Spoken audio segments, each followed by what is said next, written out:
Hello, I'm Darren and welcome to Auto Atlantica. In 1979, General Motors decided to send one of its lesser known designers, a chap by the name of Gordon Brown, over to Europe to head the European Arms Design Centre in Rüsselsheim in Germany, which is, of course, at Opel. And he was sent specifically to design the second generation of front-wheel drive T-cars for the company. The first generation, which was the Opel Kadett and Vauxhall Astra, had just been released. And Gordy, as he was affectionately known, was sent to essentially develop the second generation car, which would ultimately appear in 1984. Now, Gordy sadly never got to see the introduction of the car because in 1983, he was walking the Lorelei Mountains overlooking the Rhine River. And being a very keen landscape photographer, as I am, you don't always look where you're going. And he tripped and fell to his death. Anyway, the car was ultimately released. And General Motors wanted a version of it being sold in the US. And I actually have one here. Now, the US car was going to be more Spartan. It wasn't going to be as mainstream. It was effectively heading for a different market, a market of kids graduating high school, a market of kids going to university, and a market of kids that were going to get a new car for their 17th birthday.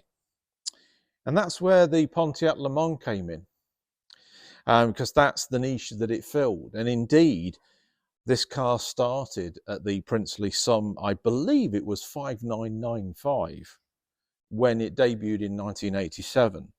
Now, in order to get to that kind of price point, General Motors couldn't import the car from Germany, as Ford had found out, as Rover had found out, as Renault had found out. Importing cars from Europe at the time, when the dollar was so weak, was exceptionally costly. And General Motors had the providence to not do that. Instead, it wanted to find a manufacturer that would build the car very cheaply indeed. And the little known company in South Korea that it chose at the time was probably more familiar with people for their televisions or perhaps their plant equipment. It wasn't really well known for cars. That company, of course, was Daewoo. And Daewoo agreed to build the car under license. And it did so from 1987 through to 1994, by which time it had bought the rights to the car from GM and then developed its own version. The problem is that Daewoo had a reputation for building things very cheap, shall we say. And my example, which I unearthed from under a tree a couple of years ago, was no exception. It's still an ongoing restoration. But the cheapness, unfortunately, and Daewoo did devise a lot of their own parts for the car, separate from Opel. So this car has a lot of parts that are not interchangeable with the Kadett or Astra, for instance, which is quite strange to think about. It did develop a reputation which ultimately led to its bankruptcy in 1999. The Korean government then sold off the automotive sector to the highest bidder. And guess what? GM bought it and created GM-DAT, which is now known as GM Korea, which has gone from strength to strength. This car being one of the latest, Buick Encore GX. And the original Buick Encore was also known in Europe as the Opel Mokka. So what I'm going to do, since Daewoo has come such a long way, is take this car out for a spin and just see how far they've come. So this is our 2024 Buick Encore GX. This is the Avenir model.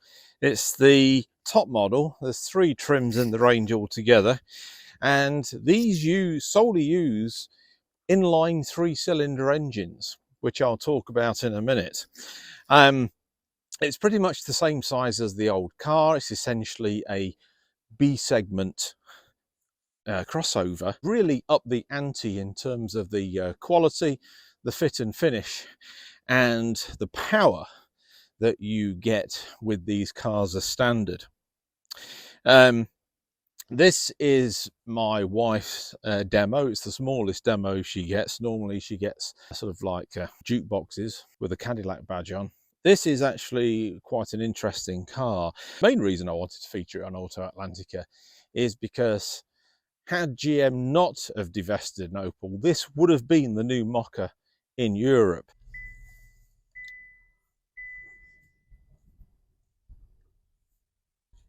So the GX basically shares the same basic shape as the car that preceded it.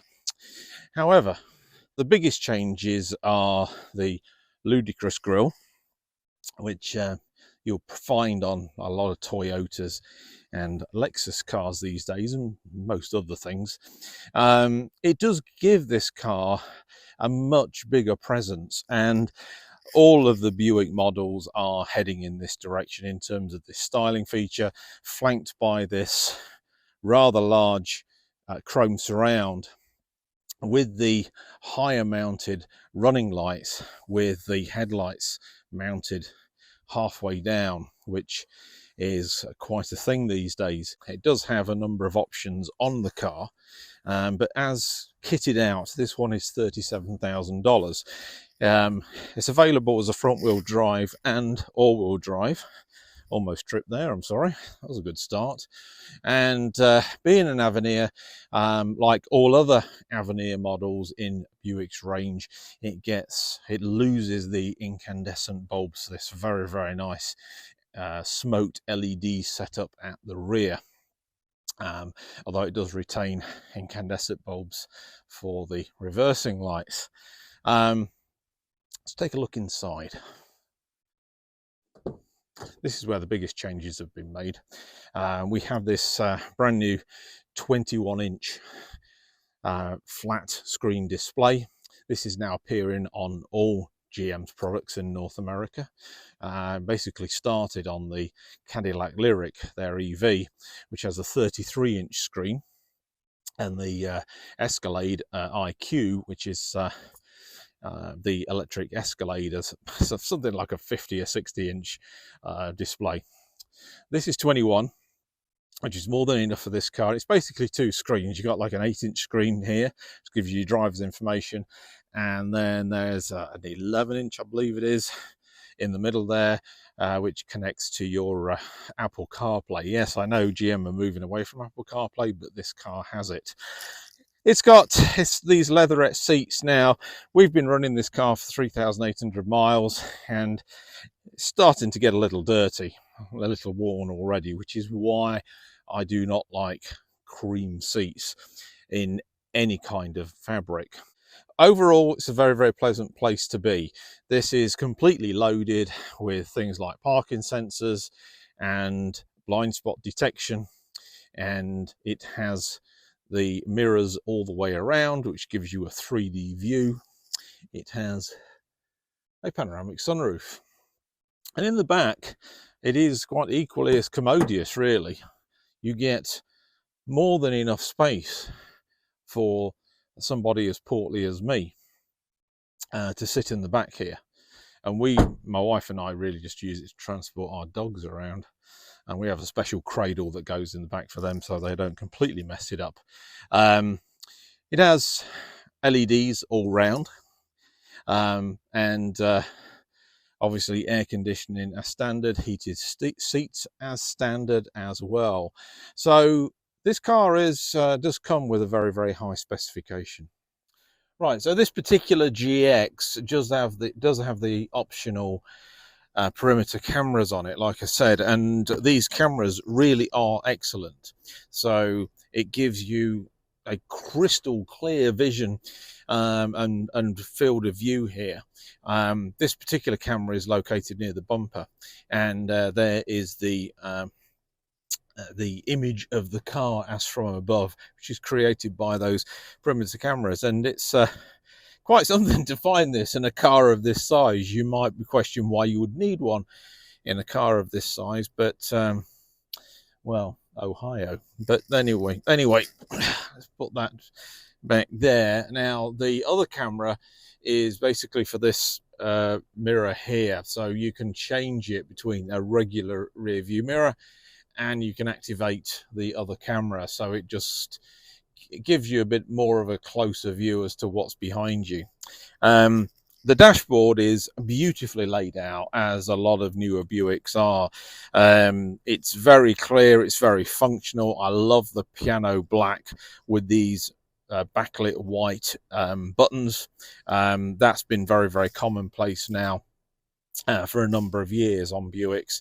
But I do like this screen. The Apple CarPlay gives you this big field of view here, and yeah, it's just awesome. I'm not going to go through everything that it does because it's fairly self-explanatory, and the system itself is quite basic. It's not like an EV. But the other screen for your driver information gives you everything at a glance that you need. There's no rev counter. You don't need it in this car. You've just basically got a speedo, which tells you digitally and with a sort of needle, if you like, that sort of goes around telling you what your next main increment is, along with the fuel gauge and water temperature, how much fuel you've got left, and what the overall mileage is, and also what gear you're in as well. It does have adaptive cruise, this car does, and so this tells you how far you want to set that from the car in front. And you've got a compass as well. So let's get on our way, and I'll just tell you a little bit more about the powertrains in this car, because the point of these videos is we want to keep them sort of like fairly short so people don't want to fall asleep.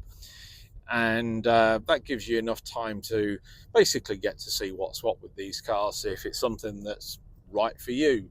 Now, obviously, you can't buy this car in Europe, so for viewers on that side of the pond of Auto Atlantica, it may not generate much interest, but you might be interested to see what you would have had a GM have maintained its operations over there.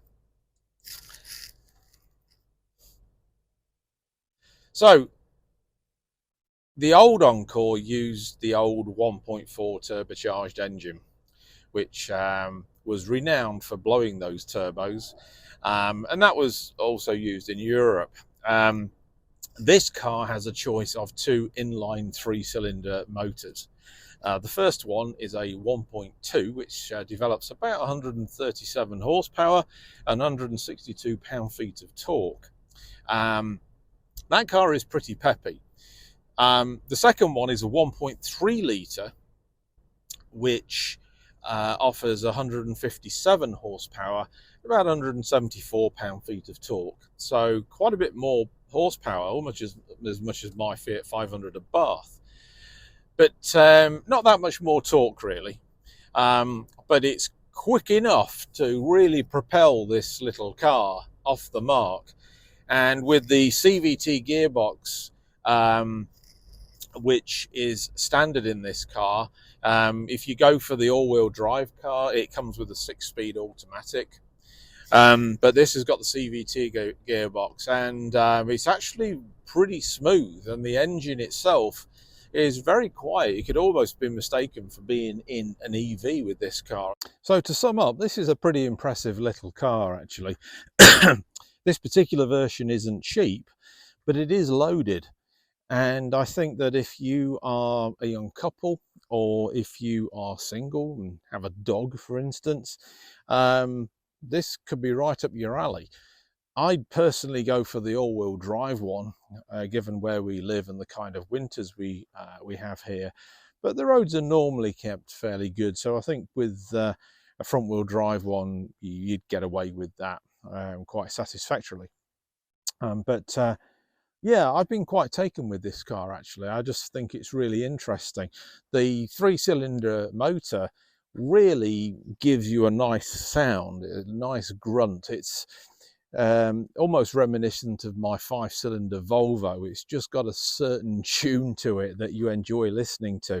And I'd really like that with the 6-speed automatic, which comes with the all-wheel drive version of this car. You just get a CVT with this front-wheel drive. Now, Buick has brought out another model called the Envista on the same platform. There are Chevrolet versions of both of these cars as well, which are a little bit cheaper. But the Envista only comes with a 1.2 and a different gearbox. That has a 9-speed automatic, and that is reputedly a very, very nice sounding car. And you only lose about 20 horsepower with the 1.2 compared with the 1.3. But the Envista is front wheel drive only. You can't get the all wheel drive, but I think it's a more attractive body style. But this car though, we've enjoyed having it. We're coming up to 4,000 miles in it now, and we have to turn them in at 4.5. So I wanted to get this video done while we'd still got the car. Very, very impressive. By American standards, Americans are very much still hooked onto the idea that small should equal cheap, and that the amount of pig iron that you've got should be reflected in the price of the car. They are getting away from that now, particularly with European inspired cars and the quality of the stuff that's come out of Japan for many years now, and indeed Korea. You know, you can't go wrong with modern Hyundais and Kias, as long as you don't want them broken into. But it's a very, very good car, is this. We've really enjoyed it. I enjoyed driving it. You can really throw it around. It's got excellent road manners, and it's got just a nice compromise between handling and ride, which I think is really important with a small car in particular, because with small cars, the ride can be very, very compromised if you've got good handling. So anyway, we'll wrap this up. I hope you've enjoyed watching this video.